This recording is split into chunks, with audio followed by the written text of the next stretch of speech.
तो ये द्रौपदी मुर्मू की कहानी का सेकंड पार्ट है। अभी तक हमने देखा कि वो स्नातक कर चुकी थी, तो आगे देखते हैं। जब वह अपने कॉलेज में थी उन दिनों द्रौपदी मुर्मू परिसर के नज़दीक ही SC/ST छात्रावास में रहा करती थी। आज इस छात्रावास में रहने वाली छात्रों के अंदर भी आत्मविश्वास नज़र आता है।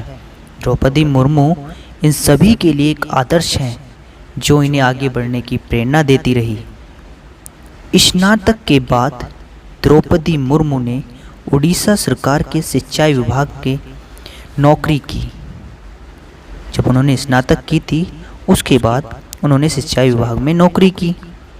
उनकी शादी श्याम चरण मुर्मू से हुई, जो कि एक बैंक में कार्यरत थे।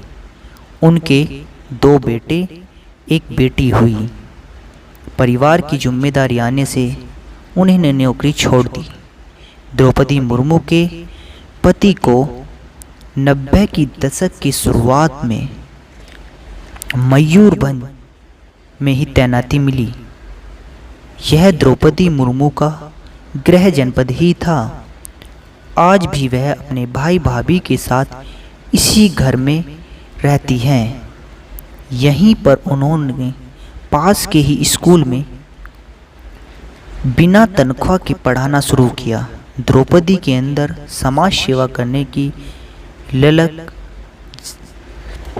यहीं से जगी तथा यहीं से उन्होंने राजनीति में जाकर समाज के लिए कुछ करने की इच्छा जताई। द्रौपदी मुर्मू को बच्चों को पढ़ाना बेहद पसंद था, चाहे उन्हें उसके लिए कितनी भी मुश्किल का सामना क्यों ना करना पड़े।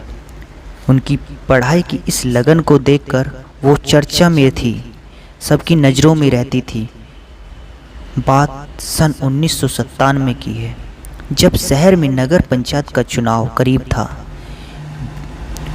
उनके पास कुछ बीजेपी से जुड़े नेता आए और उन्होंने वार्ड नंबर 2 से काउंसलर के तौर पर चुनाव लड़ने के लिए उनसे आग्रह किया, लेकिन शुरुआत में उन्हें कुछ हिचकिचाहट थी, लेकिन बाद में वह रजामंद हो गई।